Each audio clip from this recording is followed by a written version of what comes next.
Yes, welcome to the webinar. We're here to talk, obviously, about the payments process that we have here at Ottimate and go through some of the ways and things that this could really help elevate your business and your AP. For me, I'm Melissa Johnson, as Chelsea noted. I've been in the payment space for well over a decade. I really started to get into payments. I worked at a startup. I was employee number 3 and really helped build a whole payments engine and workflow and ultimately a program and SaaS product and have worn all the hats. That's one of the things I like to say is I've done marketing, I've done customer success, but all related to payments. I've done vendor outreach, I've processed payments. So it's really near and dear to my heart and I'm really passionate about it. Anybody who talks to me about this, I could go on and on forever. So good thing they kept me to 30 minutes here to talk about this today. So let's get into it. So first, we talk about AP and it's a broad term, accounts payable. And one of the things that we like to talk about, especially when it relates to Ottimate and our product, is it really just doesn't end at the invoice itself. So you have an invoice that comes in, it gets ingested, workflows, GL coding, things like that will happen. And then at some point, it does need to be paid. A lot of times those are bifurcated processes and you kind of lose some of that audit trail and visibility when you're kind of working between different teams at times. And ultimately, this is where a lot of friction is happening and we lose visibility and that efficiency that we're really looking for. So the common pain points that AP folks are sort of dealing with today, and again, none of these are surprises to anyone on this call. They're all probably very aware that this is the challenge. I think a lot of folks, when they start in the AP process at a company that maybe is a smaller SMB type of role, it is easier to kind of manage in-house. You have one person, they know all their vendors by name, they're able to kind of manage all of that. But as you scale and maybe you get different divisions and entities, or you acquire different organizations, or you grow your location base, that's something that really starts to outgrow that one person shop who's kind of dealing with it within their system. So you really need something that's going to scale with you. It also becomes super time consuming. So if you were just kind of managing this manually, you're kind of dealing with a lot of that as a day-to-day, along with all the other tasks that you've got to do. Another thing that's happening is you're really dealing with data that can be inconsistent, especially if it's, like I said, a bifurcated process. So that's something that really can, get you down a little bit in the flow. Lastly, and honestly, this is probably one of the biggest ones and bigger ones nowadays than it used to be, which is sort of that security and fraud risk and exposure. It wasn't something that we worried as much about even 5 years ago, 10 years ago. The biggest thing you had to look out for was folks stealing checks out of mailboxes, which they do still do. But ultimately, with electronic payments now, we have ACH fraud that is on the rise, and we'll talk a little bit more about that later on. So, what are some of these hidden costs that we're talking about? Well, if you're managing your payments in-house, and I know I have a mix of folks on this call, so some might be using our product today, but not necessarily leveraging the VendorPay engine in the platform. But today, for some folks that are managing this in-house, some of the biggest challenges you're facing is anything to do with payment status, right? You're just trying to understand where a payment is in the flow. You might have a situation where duplicates are created or credits are missed. That can happen when you're manually managing something. All those vendors that like to ping you and ask, where's my payment? Where's my payment? And they're trying to find it. Then you got to go back through the loop. You got to look at an email. You might have to look in your ERP. You might have to get a check number. There's some things there that happen along that flow. Obviously, the fraud exposure is high when you're managing it in-house. Again, we'll talk about that later and some of the safeties that we have in place to prevent any fraud from happening. And then the bottom line is this ultimately impacts your cash flow. So every gate that you hit along the way, you're really hitting that cash flow area where it's going to really start to impact you negatively in that sense. All right, so something we like to talk about here is what we call the unified payables platform. It's something that we sort of started to coin later last year when we really started to understand the true value that customers were getting out of that unified flow. So the unified flow really is making sure customers have the ability to have access and visibility to an invoice, and it doesn't change or disappear when you get to payment, right? It has to be through the same flow. And that's something that our software is really good at, is giving you visibility, access, controls, there's approvals, there's workflows. There's permissions. I mean, it's all regulated and all there, and it doesn't stop at the invoice, right? It has that same layer in payments. And once you're on the payment side, you actually get that full audit trail back. So even if you're at the payment side and you're looking at the invoice, it shows you all the way back who touched it, when, how much, which vendor, if there was any duplications, statement links, things like that. It's all related to that same flow. So the unified payables platform really is where the efficiency is gained. What does it unlock? So I've talked through that a little bit here. That visibility piece is really giving you that full audit trail. But the other part is the control itself. And this is a bit of a challenge sometimes for folks to manage what part of their life is in their ERP and what part of their life is in a solution like this. The technology piece is really where you're managing your approval policies that extend over to payments, and you can really leverage that same technology for doing your disbursements as well, like the actual money that goes out. You can actually use the platform to sort of manage that. That, of course, impacts your cash flow, right? You're able to use the software to help navigate the due dates of the invoices in a programmatic way. You can use the scheduling features that we have in there to make sure your vendors are getting paid when you want them to, and hopefully ultimately when they want to be paid. And you can take just quick action. It's like a set it and forget it kind of solution. The same can also be said for identifying those early pay discount opportunities. We have a lot of vendor pay management tools in the platform that allow you to do that. The ERP, as we know, is still a lot of times the source of truth. So a clean and clear sync between the systems to help with reconciliation is key. So you don't lose that functionality if you're moving into into our platform. Oh, too far. Okay. So I like to talk about this in sort of two parts, and this is where I think we start to differentiate ourselves from other players in the space. There's a lot of payment tools that exist that are out there. There's a lot of invoice automation and ingestion tools that exist. We have this unified vision, and it's very important. But the other thing I really want to talk about, and I gave my little preamble at the beginning, kind of mentioning that, I sort of grew up here. I know exactly what payments functions need to happen. I've gone through different stages of different organizations and companies and really brought a lot of that expertise with me here as far as what works well for payment organizations. And the first side, the left side here, we're really talking about automation technology, right? The word AI, the buzzword of AI is around, we mean it, right? This is something that's here in our platform. We have engineers that are creating an AI-driven workflow and opportunity within our platform that extends itself to payments. This includes some built-in controls that we have in place and also uses those fraud safeguards that are in place. So love automation, love technology, and definitely can use it for payments. However, there's a whole right side of this that to me is the differentiator that really helps keep us on track. You can't over architect sort of the payments workflow, in my opinion. I think one of the things that a lot of folks sort of get caught up in is creating some kind of technology that's really going to automate the full flow. Everyone here, I know it because I've talked to most of you at one point or another in roles that are very similar, knows that, sure, a happy path of a payment, you hit the button, it goes out, vendor gets it, it's happy, no questions. That doesn't always happen. There are situations where you have a vendor who somehow got a duplicate payment, wrongly applied a credit, changed their acceptance method, changed their remittance instructions, changed the amount of the invoice and didn't tell you, right? There's all these variations that happen along the flow where technology falls short, and you really need those human experts in the flow. And that is something that I am confident in that our team does. I manage that whole core team. And that's something that comes with the VendorPay product. The solution that we provide includes the support of the specialists in the team, right? So you're going to have dedicated payment specialists. You're going to have vendor outreach folks that are in charge of validating that that's the acceptance method that the vendor wants to be paid.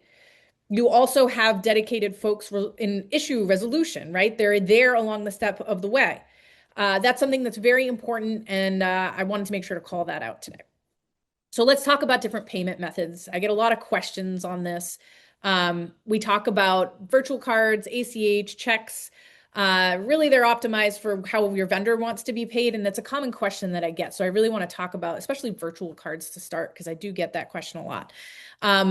The simplest answer is that they're extremely fast and they're secure, right? So through our VendorPay platform, invoices can be paid using these single-use credit cards that are for one-time swiping. The reason that vendors are accepting of these is because usually the what I call happy credit card acceptors, the vendors that say, yes, I accept, they usually invest in that technology. They usually have a portal, they have a team that accepts, let's say, V cards or virtual cards through an email remittance. They might have a touch tone phone in, it's all automated. You just key the information in. So the folks that are accepting credit cards are usually invested in that technology. That means it extends back to their own ERP. That makes their AR process a lot smoother. It automatically applies the invoice payment within their system when you process it through a portal. So they are happy to accept the cards. There are vendors that are not happy to accept the cards, and those are not the ones that we enroll. If it's not a viable acceptance method, we don't turn them on. If they charge a fee for something, don't turn them on, right? So it's only the vendors that are saying, yes, I take virtual cards. Here's where you go to process it, or here's who you call, or here's who you email. And those are the ones that get set up in our system. The reason that I say that they're the most secure is because I think most people here, I hope not, but I think it has experienced maybe some kind of fraud on their personal credit card. And if that happens, you pick up the phone, you either call your bank or you call the card network, and within minutes, they're like, yep, we'll take care of this. And they reverse the charges and you get your funds back if you catch it quick enough, right? That's part of it. So the same security is in place for these B2B transactions as well on card. So if there's chargebacks and things like that that you need to issue, meaning that vendor was not supposed to get that payment, that was a mistake, we can get that back. The difference between the other payment methods is when you have ACH, B2B ACH payments, you only have a 3-day window to claw that back. So if you don't catch that mistake within 3 days, that money is gone. It's like a wire, it's gone. So that's something that you don't get with ACH payments. And I have seen situations where customers have inadvertently sent money to the wrong place. Same can be said for checks. If checks somehow get defrauded and are accidentally cashed by somebody else, then that money is gone. You can work through your bank to try to get that, but that makes it challenging. So again, virtual cards are the most secure because you do have the backing of Visa or MasterCard to come in and initiate that chargeback. I can confidently say, and I put the stat on here because it was so important, that we had 0 successful fraudulent card transactions in 2025, not one. So we have our own proprietary validation process where when a card is attempted to be swiped, we have a real-time authorization check and we make sure that that's the vendor who intended the funds to be received is the one who redeemed it. So we have that in place today, and that really makes it a lot more secure. The other thing I'd like to mention is that we also have, in addition to this, it's newer this year, what we call card on file. There are situations where you have cards that vendors would like stored on their portal. They're not as interested in the one-time swipes. And so we have that embedded as an additional payment method within VendorPay. So that's new this year. And that is something that customers can leverage. They can manage it themselves, or if they need support from our payops teams, we can do it with them. But ultimately, that is something that you can leverage. It's sort of like a set it and forget it. Plus, you get the value of the AP automation, so it'll match to the invoice as it gets swiped. So that's something you can kind of take advantage of in the system. All right, so moving on. So for first card swipe, which is something that, again, I think is, I don't know if it's truly like a proprietary thing, but it's something that's very specific and unique to us. Again, I've been through a couple different payments programs before, something that is important for us to do. So I mentioned, hey, I want happy credit card acceptors only. And we really mean that, right? We want to make sure that that is the payment method that they want to receive. So when my team calls the vendor and finds out if they take card and they go, yes, of course we take card. That's great. We go, awesome. We turn them on in our database. However, they go through this process called first card swipe. And what that means is that when a first payment comes through, even if it's 10 invoices, we'll only do one.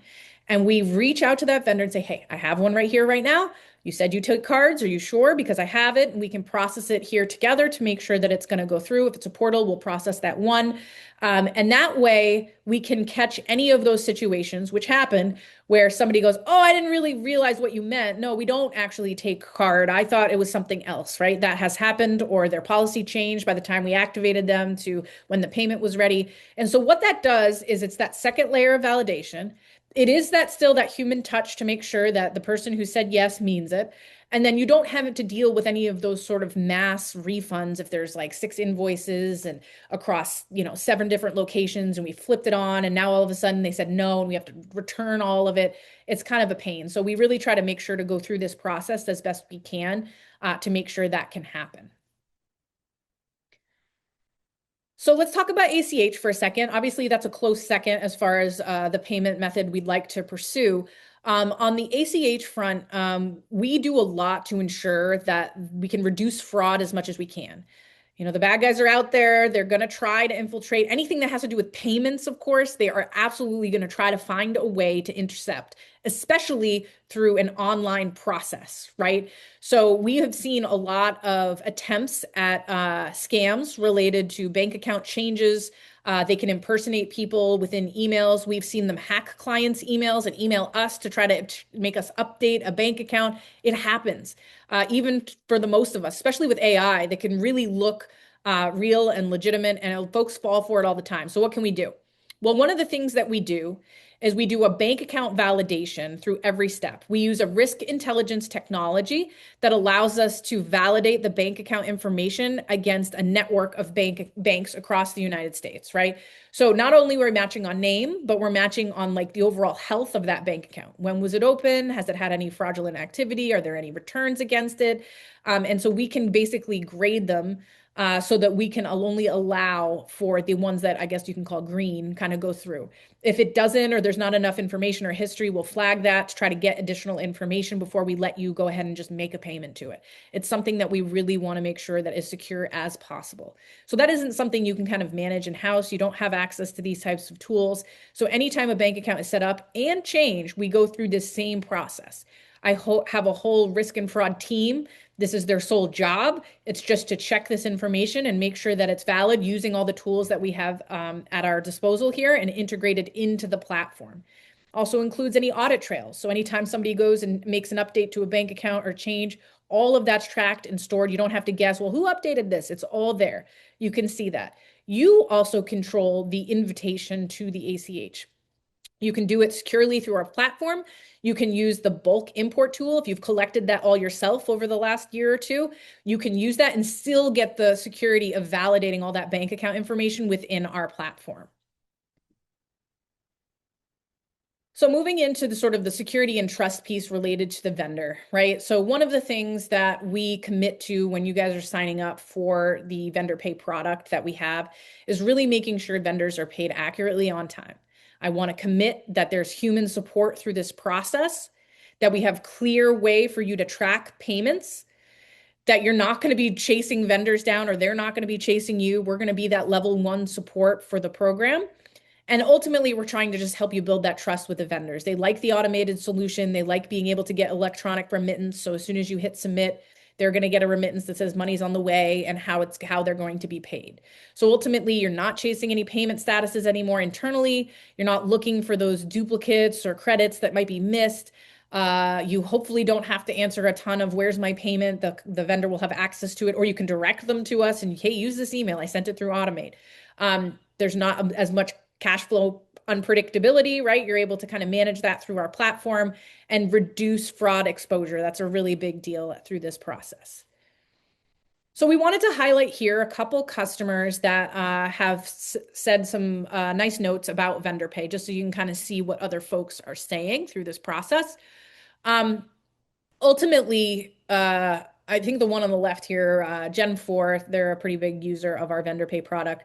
They really like the proof of payment aspect. So they're able to kind of come in, grab that, shoot it off to the vendor. Again, we can do that, but that's something that they like to be able to access within here. It's not the same as issuing a payment out of your ERP. What are you going to show them as far as proof? We have the actual PDFs that you can fire off. It's going to show them how the payment was made, the dates, the invoices in which they're getting paid for, and they're able to access that quickly and efficiently. They like a lot of these customers like the control that they have within the system and can kind of manage and schedule the payments the way they need to. And then the last one here is just really talking about sort of that ACH and credit card flow and being able to use that to manage their payments through the platform. So let's talk about some key takeaways here.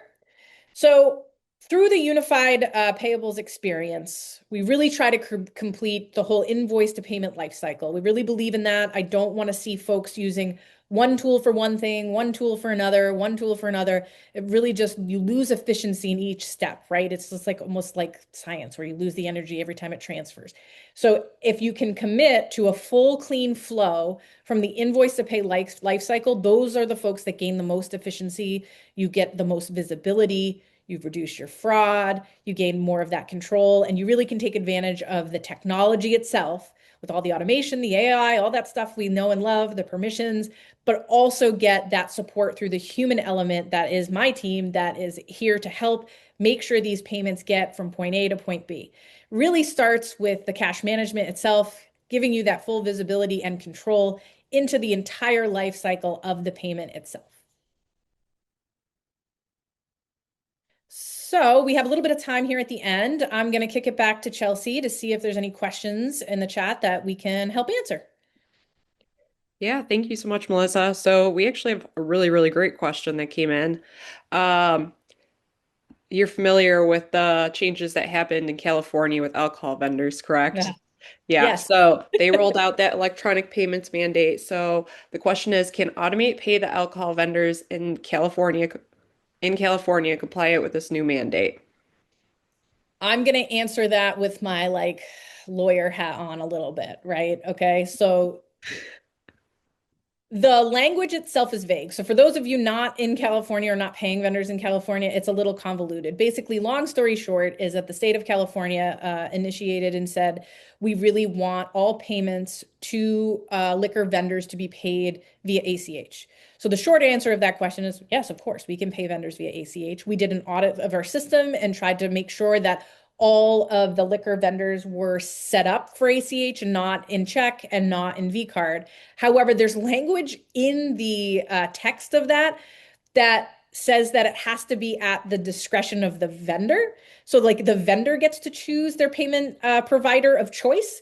But if it was already set up or you're using a tool today and the vendor's okay with it, then it's fine and it meets the expectations. So that's one thing. I am not a lawyer. I can't read the legalese. I think they're probably going to provide additional information after we've gone through a little bit more of this year because they did initiate at the beginning.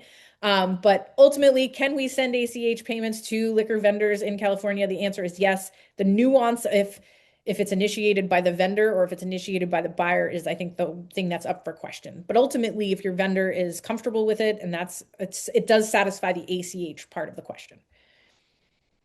Awesome. We do actually have a blog post on this topic too on our website that we typed up. So, Oh, perfect. um, the next question is, I'm thinking that this is supposed to say, how does positive pay work? Um, Oh, yeah, okay. Yeah, so I didn't really talk about it only because checks, I hope we reduce the amount of checks that we have over the years, right? We do still have it. We do still support it. We do still print and mail checks.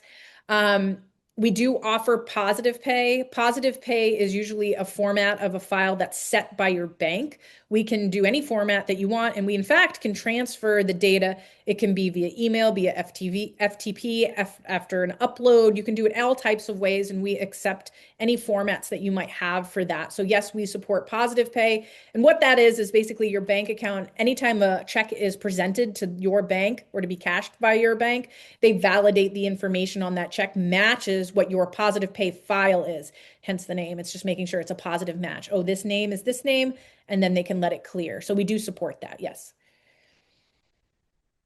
okay. The next question is, ACH has a value limitation that increases the lag time in payment. Is there any way to increase that limit?